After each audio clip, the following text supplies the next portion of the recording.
Okay. Maybe first, for a start, can you introduce yourself to the people? Russell Simmons from Rush Communications and or Def Jam Records. Russell Simmons, Def Jam Records. Right. So what kind of business is Rush Communications? Rush Communications is the parent company that owns Def Jam Records, owns Def Comedy Jam TV show and other TV shows. We're making films with Eddie Murphy, with Abel Ferrara, and we're doing The Addiction, and we're doing a number of other films, including The Show, which is a hip-hop movie, which is coming out in August in America. And the music company, Def Jam Records, is our core business, and Rush Communications is that parent company. Its intent is to develop hip-hop culture in all areas, including fashion, which we have Fat Farm, which is our clothing company, which is developing in America to quite a large audience, it looks like. So what do you mean when you say hip-hop culture? Hip-hop culture is that culture that you hear expressed through the rap music. It's the clothing, it's the music, it's the slang, the attitude. It's young American pop culture. It's hip-hop culture today, as was rock and roll culture, blues and jazz. Those were music forms that influenced not only the people as a music, but it was part of and represented the attitude of that generation.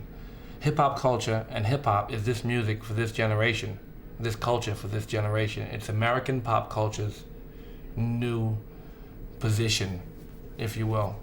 So Def Jam Records is in the center of that category, as Def Jam was the first really successful rap label, and it's the one that's been able to survive and grow over the last 10 or 11 years. We're celebrating our 10-year anniversary now, Def Jam. Def Jam's 10 years started out, our first record was LLCoolJ. Can you tell me a little bit more about the beginning, how you met with Rubin and how you started the whole thing? Well, I had a company called Rush Management. Rush Management represented Curtis Blow, The Fearless Four, Jimmy Spicer, Run DMC, and we were making a record deal on our own. I met Rick Rubin, who was a member of the Beastie Boys. I became their manager. I was their manager, and Rick Rubin had produced a record by an artist named Tila Rock. That artist was very successful underground, but not a big success pop, but it was developing. I liked him a lot, and Rick Rubin was the producer for that artist. I spent some time with Rick, and I realized how talented he was, and he found a guy who was from my neighborhood that I grew up in, and his name was LLCoolJ. Rick produced a record on LLCoolJ, and we decided to be partners on Def Jam Records. We released that record, and that was our first record. Rick was also a member of the Beastie Boys. So the second record we released was the first Beastie Boy record. He was on tour as the DJ. His name was DJ Double R. So the Beastie Boys and LLCoolJ were our first acts, and that was over 10 years ago. And since then we've continued, as you know, Warren G and LLCoolJ and Slick Rick and Public Enemy and Domino and Method Man and Montel Jordan, and it just continued. So Rick Rubin and I were partners for the first 5 years or 4 years of Def Jam. He started Def American Records, he went on, and we continued with Def Jam. And so we are still who we are. We are still that company that is in the forefront, and lucky enough that we're still in the forefront of this business, and we still represent some of the most prominent artists in this business. And Def Jam has become a signature for rap.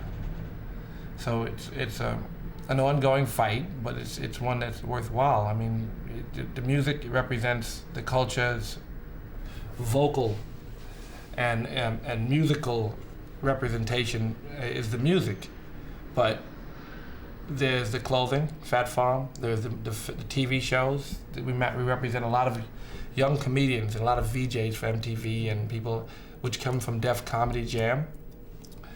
We produce a radio show. All these things are very closely associated, and it's all the same culture. So there's a lot of synergistic qualities between all the different companies. They all promote each other. And it's all one culture. So Rush Communications, its idea is to be the hip-hop communications company, which it sounds small. If you say hip-hop, it sounds limited, but hip-hop is all of American pop culture, a very important part of it. It influences all of it, and is a very big part of it on its own. If you look at it that way, then you see that hip-hop is America's youth. Rush Communications could, as a big vision, say America's youth-oriented communications company. Sounds a lot bigger, and the possibilities are a lot bigger. Although most of the artists are black, the sales are to everyone, and we realize that. And it's, you know, it's the same as rock and roll. Rock and roll was, and most of the artists were black in the beginning. They were all, and jazz, and blues. So all of American culture comes from the same place as hip hop comes from. There's a difference that hip hop culture is not only sold out in order to, or changed in order to make it, where jazz and blues and rock and roll changed and in some ways sold out in order to cross over. We haven't done that. So, and the people who you see on MTV representing hip hop are the same culture and same people who started it, which is very different from seeing Benny Goodman in jazz or Van Halen in rock and roll. So that's one thing we pride ourselves in, that the original artists are still here, that LLCoolJ is still a big pop star, that he's not, you know, replaced by Vanilla Ice or someone to that, you know. So, you know, and we also believe that the artists that we represent and we develop last forever, not gimmicky, not like dance music. The artists come, they have a hit. My younger brother is Run from Run DMC. Run's last record is almost platinum in America, went #1. He's changed, he's a born-again Christian. His song was Down with the King. It's about down with God. It was still a big pop record. At 12 years, it's still successful. Public Enemy's last record was still successful. Monetarily, it was not as big as record that they've ever made, but it was very successful. It was a gold record. They're still here. Although we're not involved with the Beastie Boys anymore, it's one of the greatest disappointments that I've ever had in records. They're still good friends. And they just sold a garden out the other day. They're as big now as they ever were, bigger. So the artists that we help to develop are artists who are part of a culture, who are authentic enough that they continue to grow instead of have records and then disappear. They're more important than their records. That's what Def Jam has been about. It's been about the culture and the artists and not just the music. So we don't make hit records, we try to make hit artists. So what record or what artist was it who broke it, who really made was most important for the breakthrough of Def Jam? I think although they were not members of Def Jam, I think that Run DMC had a lot to do with opening the doors for the Def Jam artists, as did LLCoolJ and as did the Beastie Boys especially. Run DMC and the Beastie Boys were the two groups that I believe did the most to bring the rest of the world into hip hop. They did things that were creative and not sell out, but became very successful and accessible. So those are the two groups, I think. Run DMC and the Beastie Boys are the ones who did the most to build hip hop's position in terms of the pop world. Could you maybe give us a short description of each of these early groups, what they were about when you first met them, when they started? So, for example, to start with LLCoolJ. LLCoolJ was 15 years old. He was a fan of Run DMC's and Tila Rock's. His music sounded like a combination of the two of them. He was very creative. He was the greatest poet that we had met. Run used to say he was the best rapper he ever met. At 16, he was brilliant in terms of, you knew he was going to be around forever. He had a very definite point of view. He was never into selling out or being big. He was into being good. He was a real artist. And then we appreciate that. And he's been that way from the beginning. And the other groups, I guess the Beastie Boys, they came along, they had their own version of rap. They were honest. There are too many white rap groups now who all claim they're from the ghetto. Rap music is for everyone. It has to be developed. Each artist does what they do.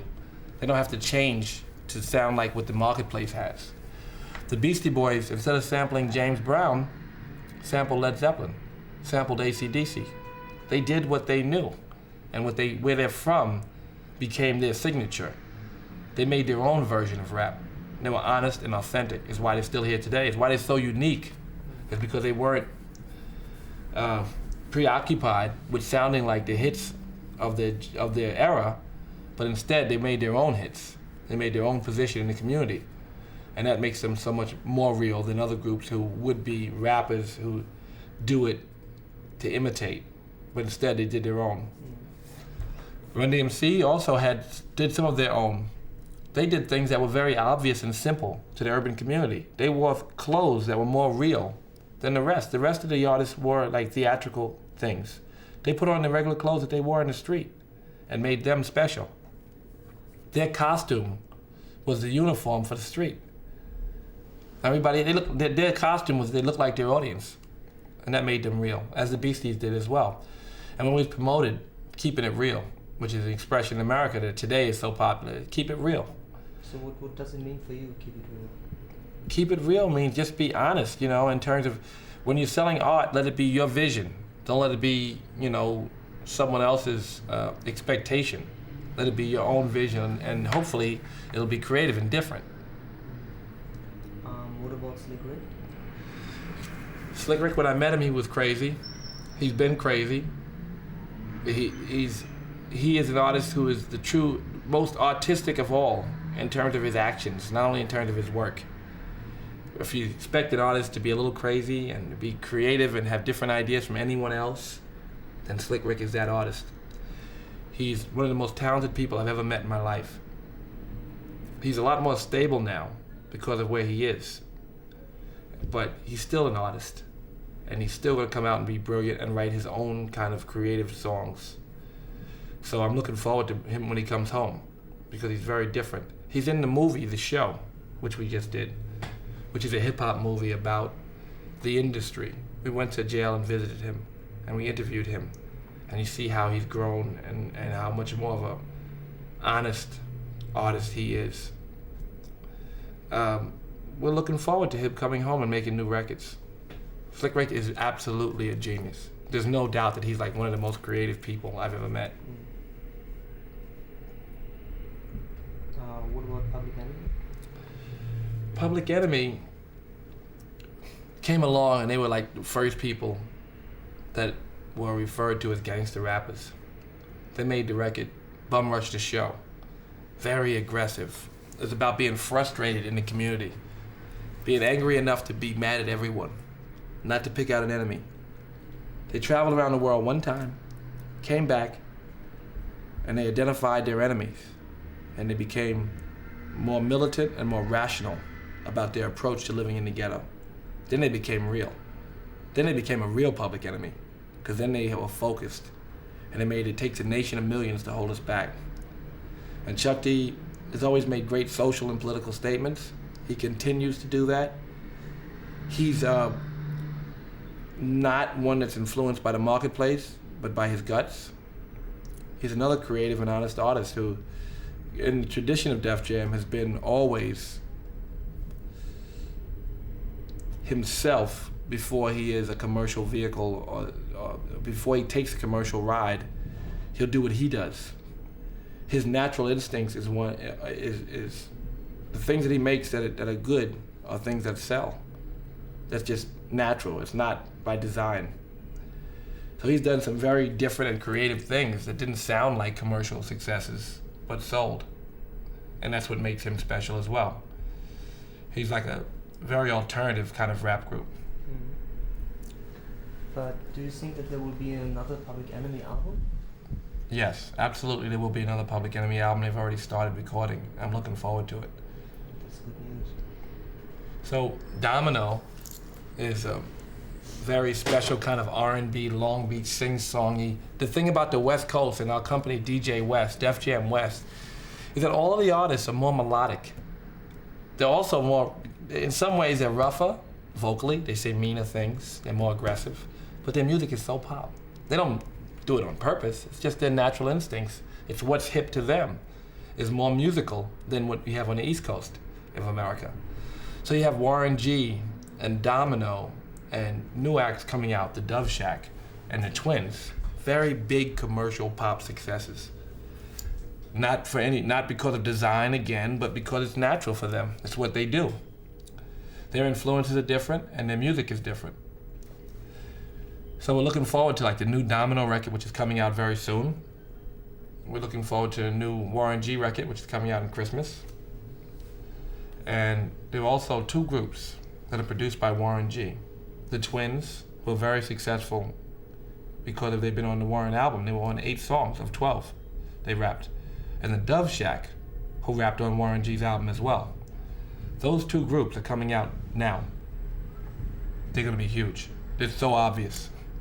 You'll see their videos very shortly. The Twins, obviously twins, right? Two guys they're in our movie as well. They're featured in the movie. Two guys who fit Warren G's music like gloves. Warren produced their music and they write their songs, and it's so obvious. I hate to use the word commercial so many times, but they can't help it. They are that naturally commercial. And Dove Shack, another Warren G production, is very obvious. Warren G is just a genius in that commercial field. He makes, he's had big success in Germany, hasn't he? Yeah. Warren G. More commercial than the others. That's his natural instinct. It's what he does. So they're coming out very soon. Who else? Eric Sermon, you know who he is, right? Yeah. Eric Sermon's new album is complete. It's doing it's very, very my staff loves it. It's very EPMD-like. It's what he's always done. He's produced all those EPMD records. That's now. what people expect from him. Yeah, it's I think a better record than the last one, which did very well. So Eric Sermon is back. Another group that just finished their album, and we're very excited about is Onyx. They're done another album? Onyx is done. They're the first single off the show soundtrack. They have a song called Live Niggas. So all the live niggas in and the bitch ass niggas out. It's very, very aggressive, very street. Have they changed in a way? They've become more conscious, a little bit. They're still reckless. They're still very rock and roll, attitude-wise. They've grown some, but they're still retarded. They're still sick fucks. They can't help it, so, I don't know. They're growing some, but Sticky Fingers and Fredro Starr and Suave are still crazy. Their record is still very aggressive and very loud. So that record is complete, and it's, the first song you'll hear is one from the soundtrack for the movie The Show, but their album will come shortly after that. So I'm excited to see how people react to it. The street, whoever's heard what they recorded, is very excited. It's much the same of what their last album was, and so successful. It has some new elements, but it's the same. It's like Onyx hasn't changed much. They don't have bald heads anymore.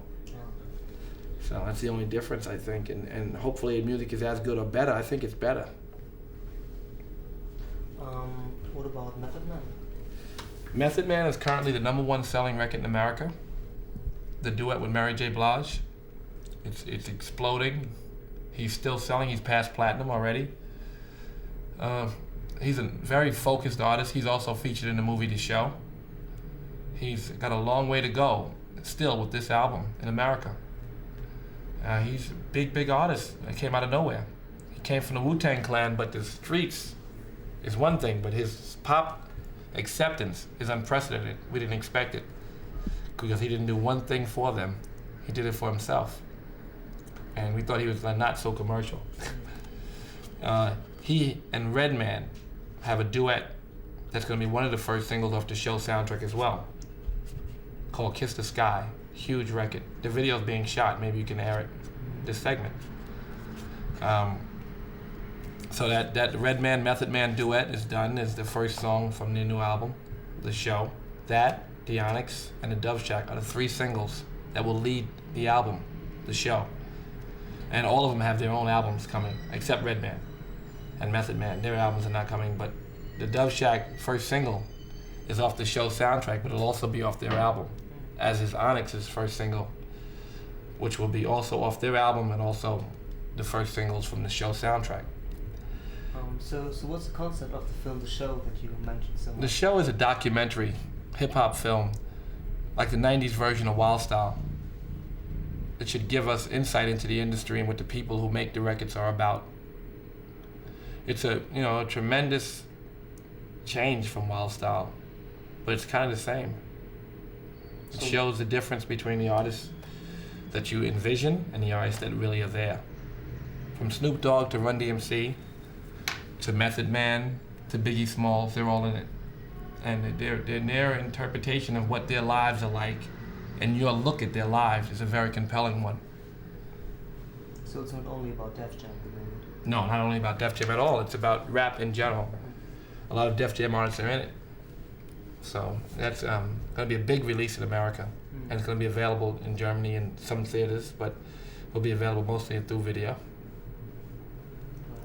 I mean, there has already been a film about Def Jam that was Crush Groove. What do you think about this film when you look back now? Or how did this film ever happen? Well, Crush Groove was an idea that I wanted to make a rap movie about our artists, and it turned out that was the story that the director wanted to make, and they wrote it, and it became that movie. I look at it now, it's very funny, but I think it has its charm. Our movie now is much more serious and different. We're involved in making an Eddie Murphy movie. We're involved in a bunch of movies right now, but this particular movie, the show, I think hip-hop fans who really are fans of the music and the artists will love, because it'll give them insight. And people who are interested in these people's lives will really get to see them. One more artist we didn't talk about was Montel Jordan. How is he doing in Germany? It's just beginning. It's just beginning. Yeah. Because the whole thing with R&B in Germany, it's not easy to market. Right, but is it crossing it? I don't know if he's in the chart. I don't think so. He's already big in England. England and Holland and everywhere, but Germany and R&B is a strange relationship. right, it's not a hip hop R&B, Montel. Yeah, but not enough. But the hip hop people in Germany, they're very strict. They don't want to hear R&B. They can't. Montel is not.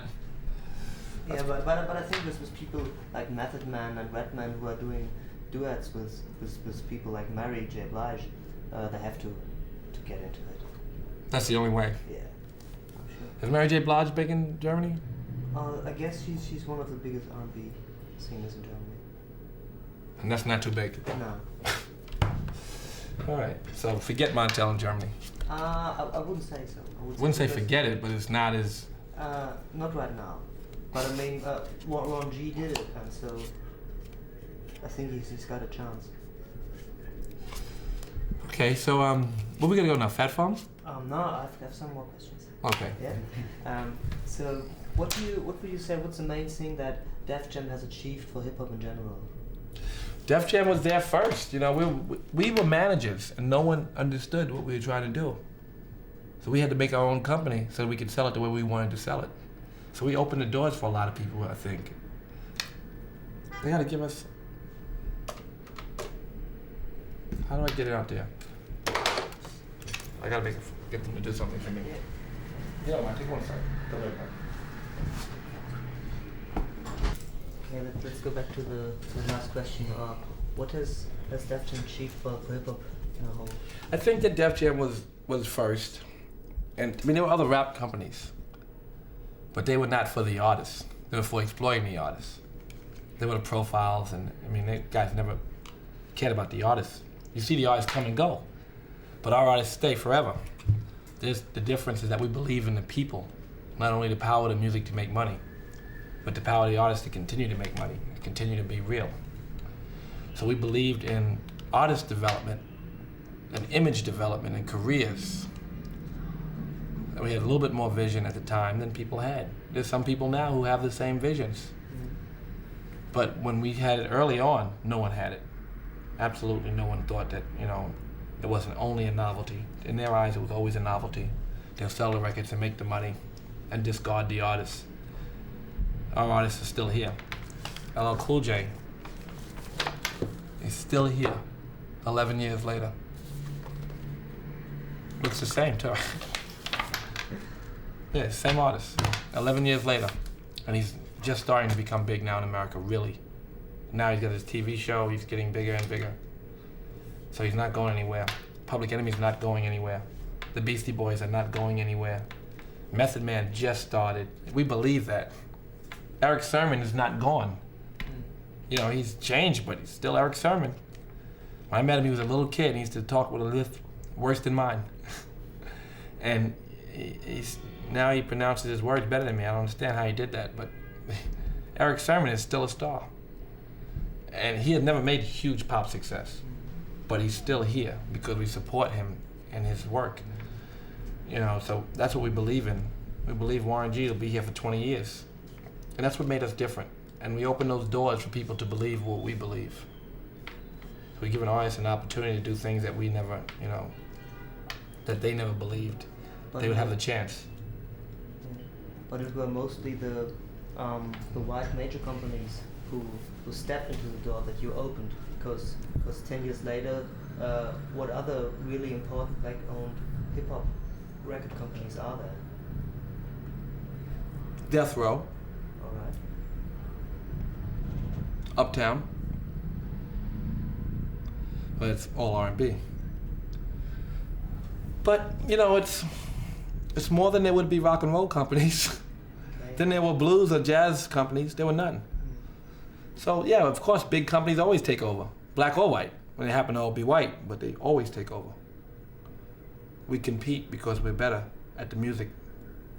They can't do what we do, no matter what. They have to spend. They bought a little bit of my company. They spend $35 million. They own a little bit of. So how's the relationship between hip hop and the record industry in general in '95? How do you see it? I think that the industry respects it now. And they respect the dollars, and they start to believe what we believe, that the artists are worth more than just the record. So they start to believe the right things. We've taught them the way. But They spend more money on it. They outbid us. They have more money to do things. They still can't outmarket us. They're still not more creative than we are, and they still can't beat us. But they do compete, and we have to be always aware. They make the stakes less. The stakes higher and the margins less, so they throw money at it. They want to be in our business so bad, they throw more money at it than sometimes it's worth. So sometimes artists get big advances for them and their careers go down the drain. And they make a decision, you know, take the money. Which I don't fault them for always, but the reality is that sometimes they can take the money and then they can disappear. And it'd be less money at the end of the day. It'd be short term. So we have that problem a lot. And do you think, I mean, here in America, it's all fine with hip-hop, it's really the biggest thing. But do you also think in kind of an international frame? We now believe that it's time, because of our new partnership with Polygram, that we can exploit the company in a lot more markets. And I don't know if the word has a negative connotation when I say exploit. Develop properly Def Jam records in the rest of the world. We believe Polygram can be helpful because they're good distributors and they believe in us, where Sony was not as aggressive. So we believe there's a great possibility for Def Jam in Germany, in England, in France. But I think it's also a lot of work to do. For example, when I talked on the phone with Polygram Germany, about an interview with Method Man, they told me there's no way to get in touch with this artist. We don't have a clue how to contact him. That's how the relationships between the American companies and the German companies are. It's a really big communication gap. So it's really a lot of work has to be done to make this better. You want to see Method Man while you're here? Pardon? You want to get him while you're here, right?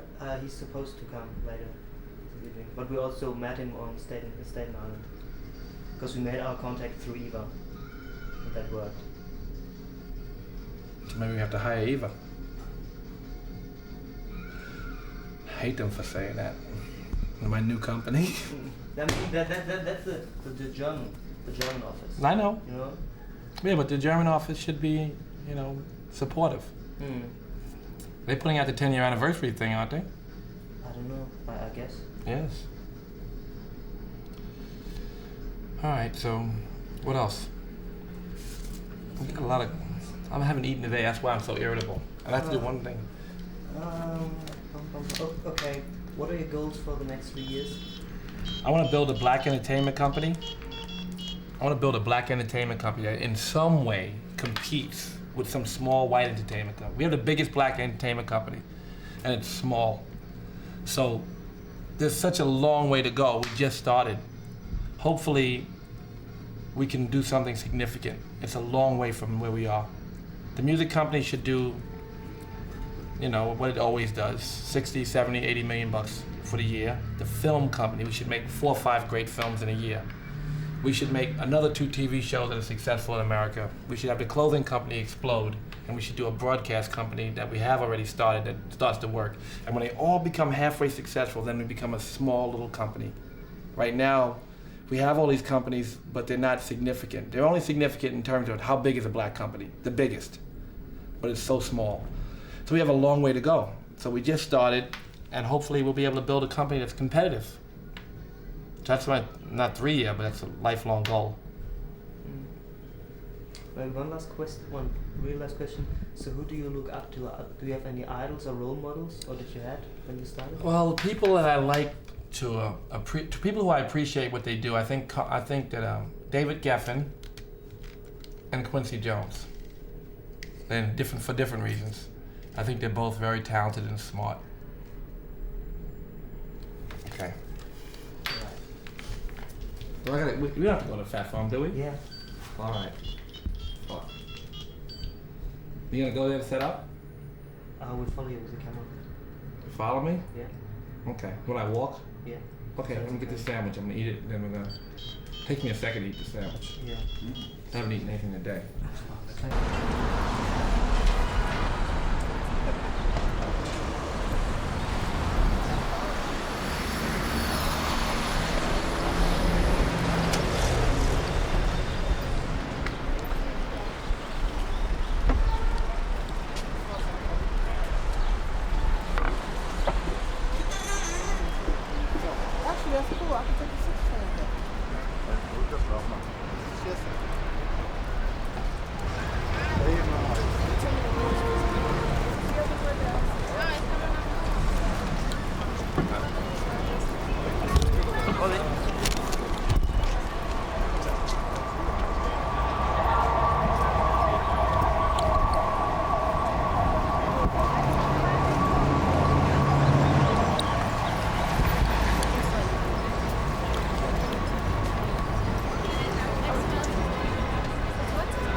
Table.